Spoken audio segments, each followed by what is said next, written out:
Hey, what's happening, guys? What's going on YouTube? You have tuned into Rules for Rebels, and in today's video, we're going to be talking Shopify SEO basics, and I'm going to be sharing with you guys 5 tips, 5 very easy to follow, very basic, very beginner tips that any one of you guys can kind of start implementing today to improve your Shopify site's SEO. You don't have to be a technical SEO master. These things are very basic, they're very simple, and they're things that anybody can kind of start implementing. If you guys have questions about kind of like logistically how to do this, or kind of want a more step-by-step kind of guide or even a screencast, drop a comment down below. Let me know. I'd be happy to kind of maybe make some follow-up videos going into more depth. 2 things I kind of wanted to cover before we get into sharing these 5 tips.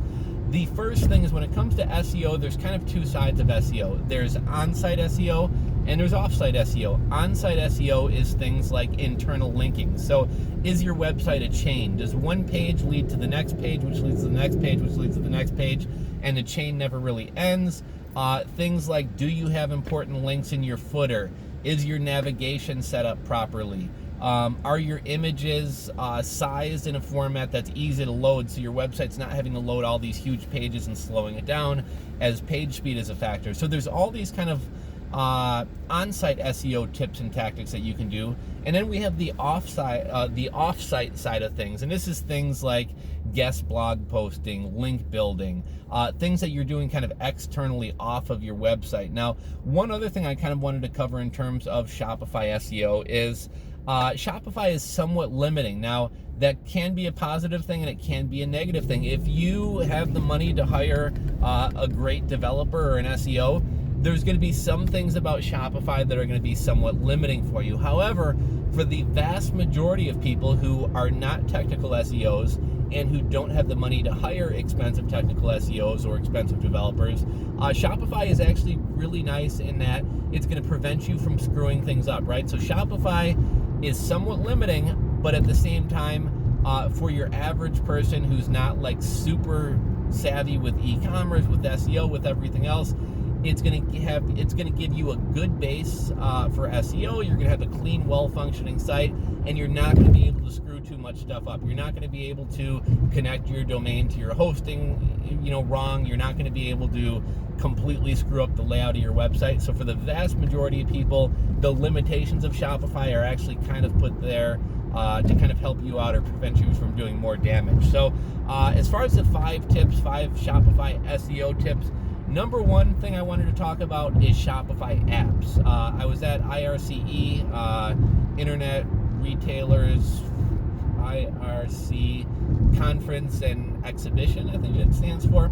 I was at IRCE and Retail X a couple weeks back, and one of the things that somebody said in one of the keynote speeches, and it wasn't directly related to Shopify, but it really made a lot of sense in regards to Shopify. They said, don't just throw all the technology that you can at a problem, your site, your business. It's not about quantity, it's about quality. Have the right technology. Don't just throw all the technology at it. And I think this kind of comes into play when we're talking about Shopify apps. There are a lot of amazing Shopify apps on the app platform. And one thing a lot of new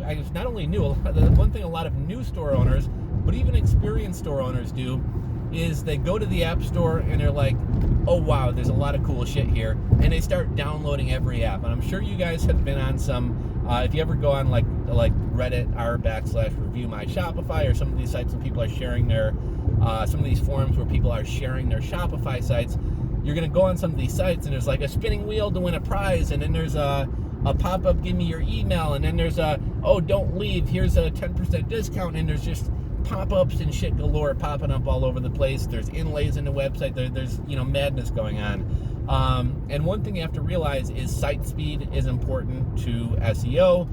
You're somewhat limited by some of the things that you can do on Shopify to improve site speed.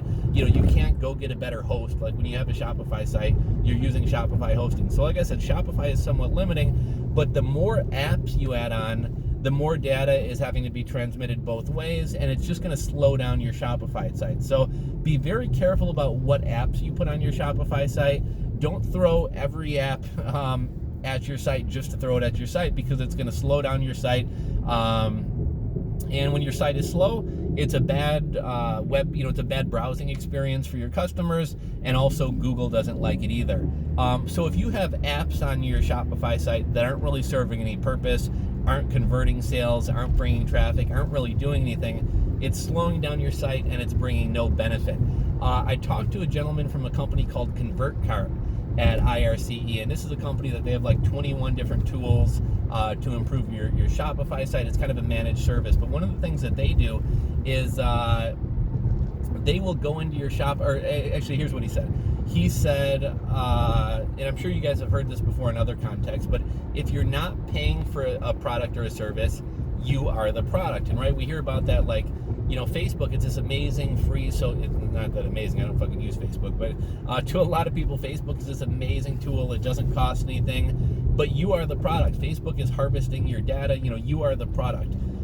Same thing goes with Shopify apps, and he kind of said, if you use a lot of these cheap Shopify apps, so whether it's a free Shopify app, a $2.99 a month Shopify app, a $9.99 a month Shopify app, these apps are taking your data, and so the app is having to report data back to them, and doing that is causing your site to slow down. So he said, kind of keep in mind, if you're using free Shopify apps, realize that you are the product, and that in turn is going to slow down your Shopify site. Another thing he told me that makes sense, but I'd never really thought about before, is when you download all these Shopify apps and then you delete them, because those apps are kind of editing the code of your Shopify theme, your Shopify site, even after you delete the app, a lot of times like sloppy code is kind of left behind. And the best comparison I can make, I'm not like that computer savvy, but a buddy of mine is an IT guy at a university, and a while back, my computer was running slow, and he had kind of explained to me, like, when you add a program onto your computer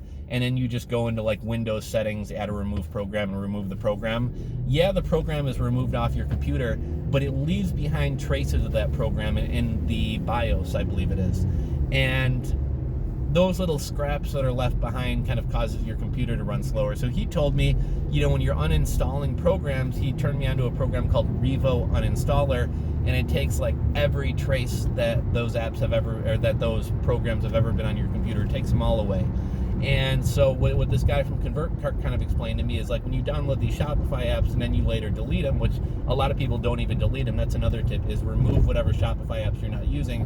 But if you're somebody who downloads like dozens of apps at a time and then tries them out and gets rid of them, these are all leaving kind of scraps of code. So one of the services that they provide, they actually go into the code of your Shopify site and kind of clean up the code and remove kind of a lot of this nonsense left behind. So I've rambled on quite a bit, but whatever tools you add to your Shopify site, make sure they're actually serving a purpose. Make sure you actually need them. Don't just throw every app at your site. Figure out what apps you actually need. And if you want to, one way you can kind of test this is do a speed test on your Shopify site before adding a new app. And then after you add that new app, run another speed test and see if it's slowing down your Shopify site significantly. And I think it's speedtest.net. I could be wrong, is one of the most common ones, but just Google speed test. And there's a bunch of sites out there that will do speed tests on your website. So that's number one, is just kind of be careful of the apps. Don't overload your site with apps. Tip number two, meta titles and descriptions. When you do a Google search and something pops up in the results, and we're not talking about sponsored ads, but when something pops up in the results, there's going to be a title of that web page that got pulled up in results, and there's also going to be the meta description. I believe titles are 70 characters. I could be wrong. Meta over the years has changed. At one point it was 120, then it was like 280. I believe now it's 320. So you're going to have 320 characters to kind of describe what that web page is about. And this is if you don't proactively go into your Shopify pages, your Shopify product pages, your Shopify blog posts, if you don't proactively go in and edit and change these things, it's just going to pull the title of your Shopify page, and it's going to pull an excerpt, probably the first 320 characters of the post. But you should be proactively going in there and customizing and editing those. So, if I were doing a product, maybe I was doing like a vitamin or something like that, I might do like Garden of Life vitamin C, and then I would put either a dash or one of those little pillar symbols, and then I would put immune support. And we have the product, and then we tell whoever is seeing this result what that product does. And then in the meta description, we would go ahead and write something that's kind of enticing people to come in. Now, one thing that you should be aware of, or one thing you should keep in mind, is keywords really serve no purpose for the meta description. It's not as if Google is looking for keywords. There's no reason to keyword stuff. However, keywords are relevant in the sense that you want it to appeal to the readers. So if I have a listing for a paddleboard, I might want to write,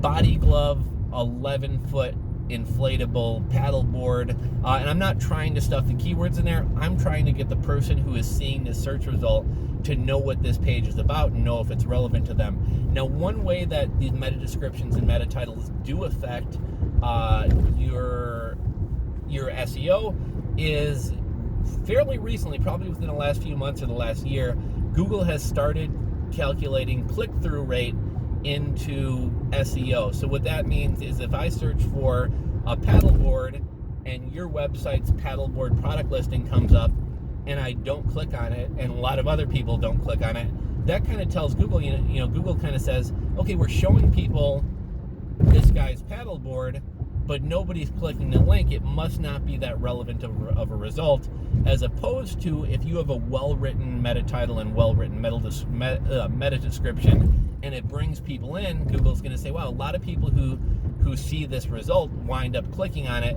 We should show it to people more. So meta titles and meta description, incredibly important. I would say probably 80+% of people completely ignore this. The companies in the e-commerce space who are doing incredibly well, they spend a lot of time and a lot of focus on their meta titles and meta description. So that's number 2. Number 3 is 404 errors. I've heard people fall on both sides of this argument. Some people say that a lot of 404 errors negatively affect your site. Other people say that it has zero effect on your site in terms of SEO and Google.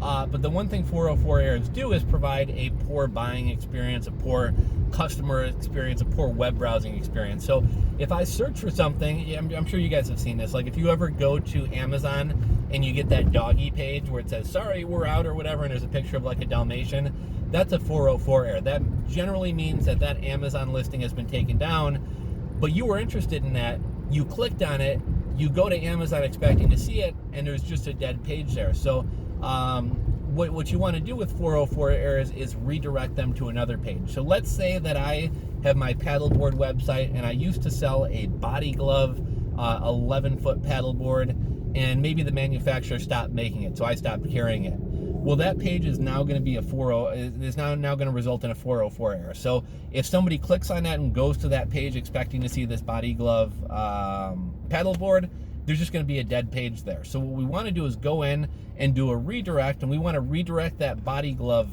paddleboard to another similar product. I have seen a lot of people like to redirect 404 errors to collection pages, and we're kind of talking specifically in e-commerce here. A lot of people want to redirect pages to, so like, okay, the body glove 11-foot paddleboard is gone, but let's bring them to our body glove collection page. At least from what I'm hearing, and again, one thing to realize about SEO is there's no exact science. It's a lot of experimenting. Nobody knows exactly what Google wants to see. Google doesn't tell us that. But generally speaking, what I hear from most people is it's better to redirect people to another product than it is to redirect them to a collection. Because if you redirect them to a collection, it's better than a 404 error, but they're still having to find another product page to go to. So if you have any products that go out of stock, you delete off the site, redirect those pages to another similar product. That's kind of best practices SEO.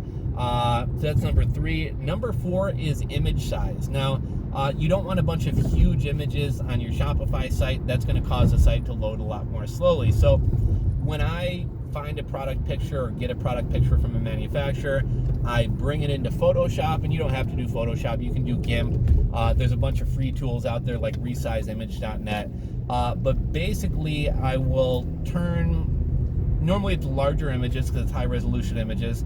I will turn that image into a 10 by 10. I'll crop it into a 10 by 10 image. Then I will go to, in the case of Shopify, it's Save for Web. I think GIMP probably has a Save for Web too. or I should say as well, and I will resize that image to under 100, I believe it's KB, what's that, kilobytes or whatever. But we want to do around 100 because that's enough for the image to be decent resolution. If somebody clicks on that image on Shopify, it will allow them to zoom or enlarge that image and still see it clearly and not all pixelated or grainy. But it's also small enough that it's not going to slow down our site. There are some Shopify apps out there. I think one is like Shrink It or something like that. But there are Shopify apps that will go through your Shopify site every night at midnight. It will compress all the images, and I believe it will also add metadata to the photos. And that's not even one of the tips that I was going to share in these top tips, but you know how when you upload a photo to a blog or website or whatever else, there's an option to include some alt text or metadata, and then there's also an option to include a caption. We don't really care about the captions, but what we want is, Google can't read images. Now we're kind of getting to the point where Google can read images, so can Facebook, so it's a little bit different, but generally speaking, search engines, Google can't read images. So if you have an image of a paddleboard, Google theoretically doesn't know that that's a paddleboard. So we need to put in metadata or alt text to tell Google this is a picture of a paddleboard. So anybody who's blind and using screen readers, their computer will tell them this is a picture of a paddleboard. And also the search engines know this is a picture of a paddleboard. So that's just kind of another little offshoot. A lot of these apps that compress image sizes will also add metadata to the photos. Normally it'll take whatever you have in a title and it will add that metadata to the photo. So that was number 4. And number 5, I'm going to change it up on you guys on the fly. Initially, number 5 was Shopify Plus as an option. I don't know if Shopify explicitly says that Shopify Plus members get faster page loading speeds and kind of preferred service. But I can pretty much guarantee the people who are paying $1,000 a month for Shopify Plus are going to get a better service than people who are paying $29 for basic Shopify. However, we're going to scratch that. I realize not everybody has $1,000 a month to pay for Shopify Plus. So number 5, we're going to change it from Use Shopify Plus. We're going to change it to internal linking. So what is internal linking? Well, backlinks are when another site links to you. We also have like outgoing links, which is where, if I'm talking about something or if I'm putting a reference on a product, I can link out to something that kind of supports my argument or supports basically citing my sources. So if I say, we'll go back to the vitamin C example. If I say vitamin C is good for the immune system, there's a great website called ncbi.com, I think it is, that has all these like medical studies. So basically, I want to show Google proof. I want to cite to Google where I'm getting this information for. That would be like an outgoing link to another site. What is internal linking? Internal links is site links within your site that link to other products. So on my old business, we sold, I'm trying to think of how to explain this without giving it away. We sold a lot of similar products. So basically under one product listing, I would say something like, if you like this product but want it in a different size, check out this, or this. And in my product description, I'm linking to 3 other options. And it just kind of provides a good customer experience, because if one of my customers sees this product, they like it, but I wish I had this in a different size, well, I'm linking you right to it. And kind of the best way of thinking about this, or the best way of explaining this in simple terms, is think of your website like a chain. And no page should, we have pages called orphan pages. So an orphan page is just a page that's just sitting there. It doesn't go anywhere, nowhere leads to it. Those aren't really good for SEO unless you tell search engines not to index them, or unless you don't want them to be seen. But think of your website as a chain, and every page should have something to lead on to another page. Another example, we'll go back to the vitamin example, right? Vitamin C. We have a product page for vitamin C. And a lot of people who take vitamin C also like to stack it with vitamin B. And then that vitamin B is a hyperlink that leads to another page. You could do something like on a product page, like if you have any questions about, we'll go to the paddleboard. If you have any questions about the air pressure of this paddleboard, how to patch it, or anything else, feel free to contact us. And that links to the Contact Us page.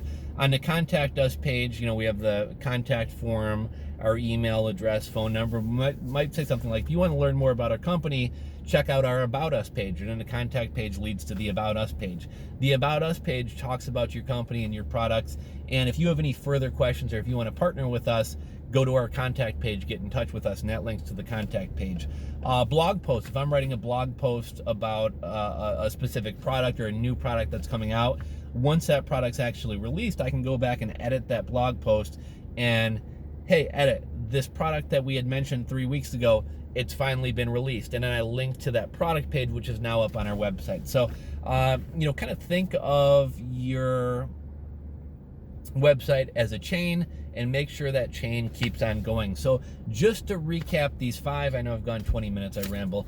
Just to recap these 5 Shopify SEO tips. Number 1 is apps. Be wary, be cautious of which apps you put on your Shopify store. Don't overburden your Shopify store with apps, and realize every app you put on there has the potential to leave kind of traces even after you remove it. Number 2, product page, blog post, meta titles and descriptions. This is one of the most widely ignored aspects of SEO, aspects of Shopify. Make sure you don't just let Google pluck out of your pages metadata. Customize that, fill it in yourself, write it yourself. Incredibly important. Number 3, 404 errors. Clean up your 404 errors. If you realize there's a dead page, redirect it. If you delete a page, proactively redirect it before deleting it. And there's a great Shopify app, I forget if it's paid or if it costs money, but there's a great Shopify app called Traffic Control. You can use that to kind of streamline the process of cleaning up 404 errors. One other thing to realize too, here's another thing about how 404 errors are created. So if I go to your website and I go, jimstoys.com, and I do / and the word poop, it will take me to a page on your site, but it'll take me to a page that doesn't exist. So I've just created a 404 error for the word poop. And something that me and some of my colleagues do sometimes is just kind of play jokes on each other, where if one person's cleaning up 404 errors, I might go on the website while they're in the process of doing it and be like, jimstoys.com / Jim is a douchebag, and that's going to show up as a 404 error, and he's going to see it. So that, if you got a buddy who has a site or something and is on top of 404 errors, you can kind of mess with them or play games with them on that. But number 3 is 404 errors. Number 4, I'm going hoarse here. Number 4 is image size, and we also kind of added on to that image alt text. Resize your images before putting them on the site.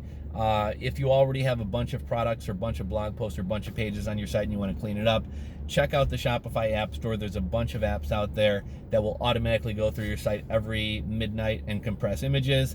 And there's also some that will also add metadata to your photos. Just keep in mind, make it kind of a practice when you're adding new product photos or whatever else, add some metadata to those. And then lastly, number 5, it was going to be Shopify Plus, but remember we scratched that and we talked about internal linking. So a lot of internal linking.